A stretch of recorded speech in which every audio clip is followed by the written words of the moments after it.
Can't win them all, although maybe we thought the Lakers might be able to. Nick, was last night about missing Anthony Davis, or are there bigger issues that the Lakers are facing? Well, there's one, I would say, looming issue for the Lakers that we can discuss in a moment. Last night, though, was about you don't have Anthony Davis, your second best player. You don't have Kyle Kuzma again, who should be your third most reliable scorer, even if he's not your third best player.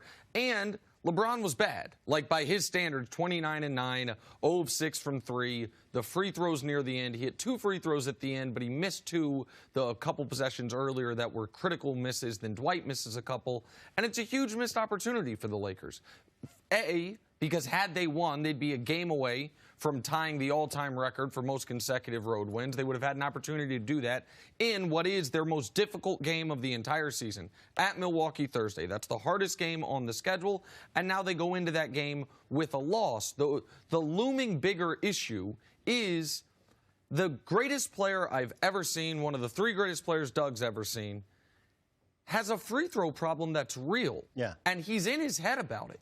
And you even saw, I think we didn't show the highlight, but when they were down 2 on the, or we did show the highlight, the play where Rondo tries to save the ball, LeBron didn't have to take a 3 when he's 0 for 3 from the field there down 2. One of the reasons he doesn't want to drive. He didn't want to drive. Yeah. And he drove a couple possessions prior, drew the defense to him, kicked it to Caruso for an open look. It was a great shot. He just missed it. But this is right now a real thing for LeBron, which is he has no rhythm at the line, he has no confidence at the line, and he has no routine, which is what is critical to making free throws. And so that's the one looming issue, is watching. He doesn't need to be 85%. But if he's, and even if he's only around 70%, he has to feel like he's 85%, or else it affects the way he plays at the end of games. Saw that yesterday, so I don't want to overreact. Still the best team in the league. LeBron's still MVP, at least of the Western Conference so far this season. But that is something to watch moving forward. All right, so the micro is T-marks, let's mark the date, December 17th, 2019. That's the one. That you run a play for Rondo to take a 3 at the end of a game. That is never, like, he's been in the league for over a decade. That has never happened. Obviously, that would not be the look that I would be looking for, considering the litany of other options that they have. I don't even think Rondo should have been on the floor. No. They could have subbed him out at the free throw. That part didn't make any sense to me.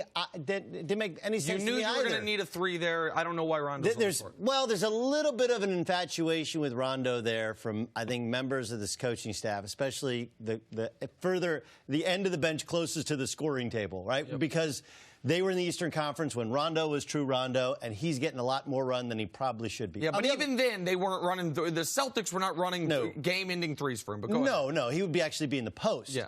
But, I mean, and I understand that Victor Oladipo's still not playing, but the Lakers, you don't have Kuzma, you don't have AD. That's 50 points. Yeah. That's 50 points on a pretty good night that you don't have. So on the micro, you're going to lose some of these games. It was a winnable game for them. Mm-hmm. Really was. It was right there for the taking. So we'll give some credit to the Pacers.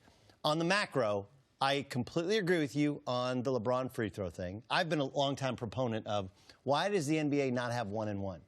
The three-point line is deeper than any other three-point line. The lane line is wider. You only get 8 seconds to get across midcourt, 24 seconds to shoot the basketball, right? All these are because everything's harder. Everything's harder because except for the 1-and-1. Except for the 1-and-1. Yep. They used to have 3 for 2 way back in the day.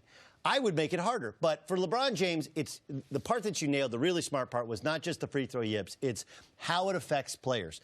Alonzo Ball had this problem when he was with the Lakers, has it now at times with the Pelicans, where he won't drive in there to get fouled. He'll avoid contact. He doesn't want to take him to right, because it's the embarrassment of being up there and getting super tight. And here's, the greatest player of this generation sitting up there getting tight at the free throw line when he's been to all these NBA finals. But look, I've had the free throw yips. People are going to go and Google and be like, damn, dude, you couldn't make anything. I was a great free throw shooter. With me, it was just like stage fright. My freshman year, I was at Notre Dame. I airballed a free throw against Rutgers. I made the next one. We lose the game. The next day, John McLeod, my head coach, calls me in. He wants to watch game tape, and it's me and him, and we're watching the airball. What happened here?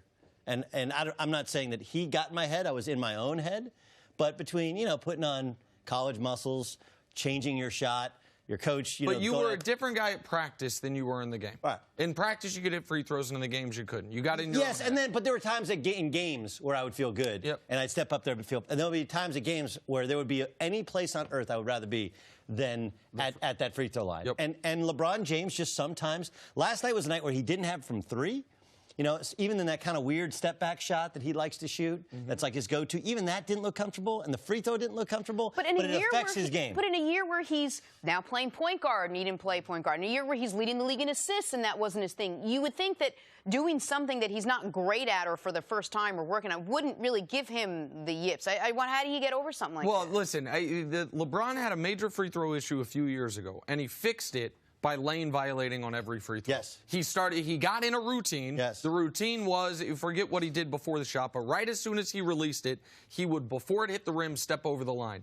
And it went uncalled for 3 months. It's illegal. It was technically illegal, but you don't really call lane violations in the NBA. And then during a playoff game, it got called. Right. And they called it on consecutive free throws, and one referee essentially made it, you're not going to be able to do this anymore. And since then, he hasn't gotten back to a routine. Like, you remember exactly what I'm talking about, right? Yes. And so he's never been a great free throw shooter. But the last 2 years, it's the worst he's been. And now, again, he hit 2 free throws critical late in this game to tie the basketball game, but he missed 2 prior, and then Dwight Howard missed 2 when they had an opportunity to take this win. Look, I want to turn this into LeBron, Jordan, and all that other stuff. I actually think that what I'm going to say about LeBron is an ultimate compliment. It's like Peyton Manning could be the greatest quarterback we've ever seen, and he never threw a tight spiral, right? Like, he was Duck City, and he played indoors, and he still wouldn't. LeBron James has never been a truly confident jump shooter, like consistently. Like most of these guys, like Kobe Bryant, he was terrible in Game 7 when they won the last NBA championship, but he shot, what, 27 shots? 6 of 24. I mean, he thought the next one was going in. Like LeBron, it comes and goes.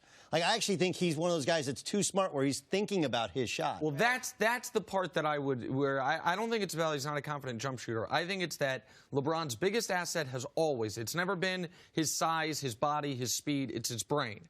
And he is always thinking 2 plays ahead and almost supercomputering the basketball game. That works against you at the free throw line. The overthinking, and it works against you in figuring out, but if I go here, am I going to get hit here? Am I going to end up at the line? Remember last game when Boogie Cousins pulled him aside and was like, you're overthinking. Just go out there and play. You're overthinking. But when you're at the stripe, when you're at the line, all you do is think. It can't be instinctual. You have to think. If you remember, even the series that they won against the Spurs, there were Game 7, he was the only one who could stand up straight and made shots. But Game 6, and other games, the Spurs would dare him to take that mid-range. Games 1 through 5, they dared him, and Game 6 and 7, he hit him. Right. That was the difference. But the point is that people have believed you could get in his head. And what I wanted to say, when I want to compare him to Peyton Manning is, like, he's going to probably be the league's all-time scoring leader. And he's not really a scorer. He doesn't love scoring like he loves passing. Right. He's going to score all these points, and he's not really a natural dead-eye jump shooter that has no conscience like most of these other guys do. That's the most interesting part about the spectacular career that he's had. Lakers still top number record in the league. Best record in basketball. They'll beat Milwaukee Thursday, and everyone will be fine. We shall see. Thanks for watching. Subscribe here to get the latest from the show. Also, be sure to check out more of the best clips from First Things First, or go watch a few segments from our other shows on FS1.